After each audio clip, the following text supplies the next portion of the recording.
Salah paham sama suatu elemen di karya seni itu wajar banget. Karya seni mungkin punya unsur-unsur yang nggak dijelasin secara detail di tiap dialog atau monolog masing-masing karakter. Atau emang ada aja yang pemaknaannya terbuka gitu. Termasuk karakter-karakter di series anime manga yang pernah lo ikutin. Mungkin di awal kayak suatu karakter tuh sebenarnya sifatnya jelas banget.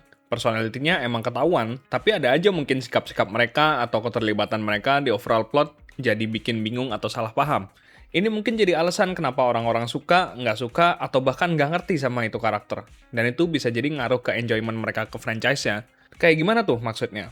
Mari kita bahas. Contoh yang sebenarnya paling gampang buat dibahas gara-gara banyak orang nggak paham sama karakternya dan langsung ngaruh sama ke persepsi mereka ke seriesnya, yaitu Denji dari Chainsaw Man. Buat yang ngikutin Chainsaw Man dari awal, baik itu dari animenya dulu apa mangganya dulu, pasti udah ngeliat lah struggle-nya Denji pas bocah sampai sebelum dia dapat kekuatan dari Pochita kayak gimana. Bahkan setelah jadi Chainsaw Man pun, Denji bisa dibilang kayak bocah pecundang pelanga-pelongo yang kalahan terus, tiba-tiba saat gabung pas ada kesempatan sama cewek-cewek cantik. Entah itu Makima, Reze, sampai yang terbaru si Asamitaka. Mungkin dari kita sih kayak kasihan aja ngelihat Denji, bocah labil yang nggak pernah dapet kasih sayang apa-apa, harus berkelahi dengan setan-setan yang nyoba ngambil jantungnya. Tapi buat orang-orang lain, karakter dia ini insufferable alias nggak nahan pecundangnya. Dikit-dikit gampang dirayu orang, dikit-dikit suka, dikit-dikit sedih, dikit-dikit nangis, terus tiba-tiba Ngacong Cokli. 3 jam kemudian ngacong Cokli. Ngacong Cokli. ya, rada paham sih di satu sisi kalau ada orang-orang yang nggak suka karakter dia dan akhirnya jadi nggak suka sama Chainsaw Man secara keseluruhan. Entah itu mereka nggak suka karena mereka ngerasa Denji loser nggak jelas yang berantem sama Reze chaos terus udahan di movie Reze Arc gitu.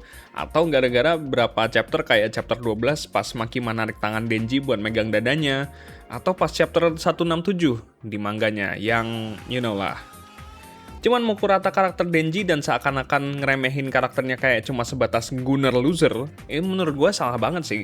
Menurut keyakinan gue, Denji beneran dari kecil tuh ngenesin banget hidupnya, karena nggak biasa sama kebaikan-kebaikan dan kenikmatan-kenikmatan yang biasa orang-orang enjoy gitu.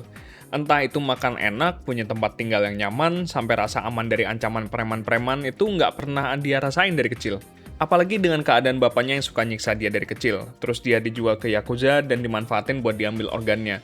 Ya wajar aja kalau sekalinya dibaikin langsung seneng banget lah, kalap banget lah, sampai sagapung. Ya karena itu sifat manusia gitu, sangat manusiawi dia. Terus begitu dia punya teman-teman sebayanya dia dan ngerasa dia hadir atau eksis di situ, atau seenggaknya dilihat lah sama orang-orang itu, Denji jadi ngerasa punya ikatan batin yang luar biasa. Dia beneran menghargai ikatan kayak gitu dan ngerasa terpukul ketika orang-orang itu hilang atau mati gitu aja. Makanya dia langsung terpikat sama Reze, karena Reze berhasil ngelihat Denji yang sebenarnya yaitu bocah yang nggak pernah ngerasain kebahagiaan dan kehangatan pas kecil, sama kayak Reze dulu. Reze pun sama, hidup di panti Rusia, terus dijadiin human experiment, kabur dari panti itu buat ngerasain hidup yang baru, tapi bedanya Reze nggak nafsu sama kenikmatan yang ada di kota kayak Denji, kayak tikus desa.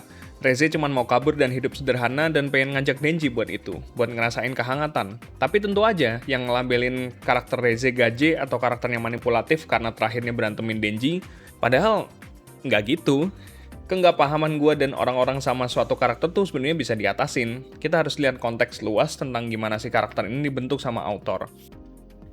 Ya jujur gue pun pernah ngalamin salah paham ini. Gue ngerasa gue rada salah paham sama karakternya Kazuya Kinoshita dari Kanokari.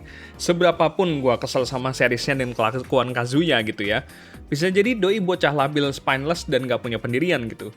Tapi seenggaknya gue paham kalau si Reiji lagi nyeritain gimana Kazuya belajar pakai ditempa pengalaman jelek-jelek gitu. I know, ini gila sih. Gue bilang gini karena di video sebelumnya Kazuya ngerusak enjoyment gue sama Kanokari. Tetap nggak enjoy karena kesel dan goblok gitu. Tapi gue mulai paham perspektif fansnya kalau ini sebenarnya cerita Kazuya sama Chizuru tumbuh buat jadi lebih dewasa dan paham sama emosi mereka gitu antara keduanya. Atau contohnya, gue nggak suka sama karakter Misuzu Gundo dari Tomo-chan. Gue nggak suka sama dia karena ngerasa karakter flat dan sinis modelan dia ngerusak unsur komedi yang ada di series Tomo-chan. Gue juga nggak nemu charmnya karena dia nyebelin buat gue kala itu. Tapi karena gue drop setelah berapa episode, gue mungkin salah paham sama karakternya Misuzu. Mungkin gue harus nonton ulang dengan tanpa pikiran apa-apa sama murni ngikutin seriesnya ngalirnya gitu ya. Biar lebih paham sama karakternya kali. Ya tentu banyak juga karakter-karakter yang disalahpahami juga. Dan gak jarang ada yang dijadiin bahan gelut. Gue mungkin gak paham sama karakternya Taiga Aisaka di Toradora yang tukang ngamuk sama tukang gebuk gitu.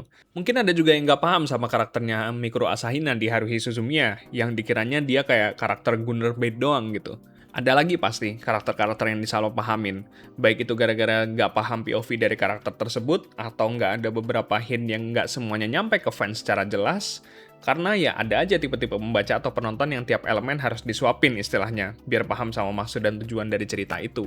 Atau ya emang bad writing aja sih. Tapi ya nggak semua juga harus lihat konteks secara luas gitu. Mungkin ada aja karakternya emang kayak gitu tanpa perlu dijelasin. Cuman kalau emang lu udah ngelihat konteks secara keseluruhan dan masih nggak paham atau nggak suka sama karakter itu, ya itu sih masalah selera sih. Kalau nggak suka ya nggak apa-apa, kita nggak bisa ngatur itu. Atau ya tadi masalah penulisan, masalah writing. But then again, miskarakterisasi ini sangat disayangkan sih, walaupun emang penafsiran orang beda-beda. Tapi itu nggak bisa ngurangin betapa perlunya ngelihat hal-hal yang bisa jadi signifikan yang bikin berapa karakter kayak gitu. Sekali lagi, berapa karakter? Ada karakter yang nggak perlu paham konteks tapi udah ngeselin, ada beberapa karakter yang harus lihat dulu kenapa dia bisa jadi kayak gitu. Gue juga sering salah paham sama karakter kok, karena beda pemaknaan itu wajar kalau sama karya seni. Itu aja sih guys, ya intinya karakter-karakter ini mirip kayak orang-orang di kehidupan asli lah. Pasti ada penyebabnya, mereka punya sifat kayak gitu. This has been Zimmer, see you when I see you.